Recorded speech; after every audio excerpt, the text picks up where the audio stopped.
सखर जे freckle colony में तेज़ाब हमलो करे नौजवान आमिर मक्सी के क़त्ल कंदड़ जवाबदार संदसि पंहिंजो माइटी निकितो। पुलिस पारां क़त्ल जे शक हेठि गिरफ़्तार कयल मोहम्मद हाजी मक्सी ॾोह जो एतराफ़ भी करे वरितो आहे। पुलिस पारां जवाबदार जे ॾोह बासण वारी वीडियो कई वई आहे, जंहिं में हू ॿुधाए रहियो आहे त दोस्ती न रखण तां हिन कावड़ में अची आमिर मक्सी जे मथां तेज़ाब हारे छॾियो।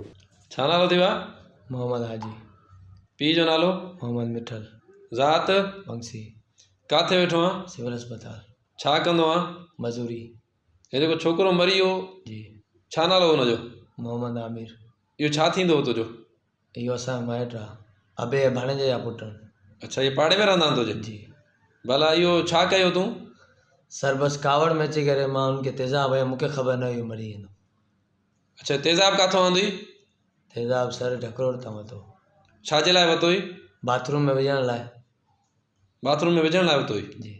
वाक़ियो 3 ॾींहं अॻु फ्रैकल कॉलोनी में पेश आयो हो। तेज़ाब हमले में ज़ख़्मी थियल आमिर मक्सी खे तिबी इमदाद लाइ गंबड़ जे अस्पताल आंदो वियो हो, जिते ज़ख़्मनि जी सट न सहंदे हिन दम ॾिनो हो। आमिर मक्सी खे क़त्ल कंदड़ वहशी जवाबदार मोहम्मद हाजी मक़दूल नौजवान जो माइट ऐं पाड़ेसरी बि आहे। हू वॾे अरसे खां नौजवान आमिर खे दोस्ती रखण लाइ तंग करे रहियो हो। क़ातिल हाजी मक्सी जो चवणु आहे त वाक़िए वारे ॾींहुं बाथरूम जी सफ़ाई करण जो चई दुकान तां तेज़ाब ख़रीद कयो हो। इन खां अॻु बि मोहम्मद हाजी मक्सी जड़न बगड़ सिफ़त क़ातिलनि जिनसी हवस जी पूराईअ लाइ केतिरनि ई ॿारनि जूं हयातियूं खसियूं आहिनि। ज़रूरत इन ॻाल्हि जी आहे त सरकार, सिविल सोसाइटी ऐं मुख़्तलिफ़ इदारा अहिड़नि वाक़िअनि जी रोकथाम लाइ का असराइती हिकमत अमली जोड़नि त जीअं असां पंहिंजे मुस्तक़बिल जे मेमारनि खे अहिड़नि बगड़नि खां बचाए सघूं।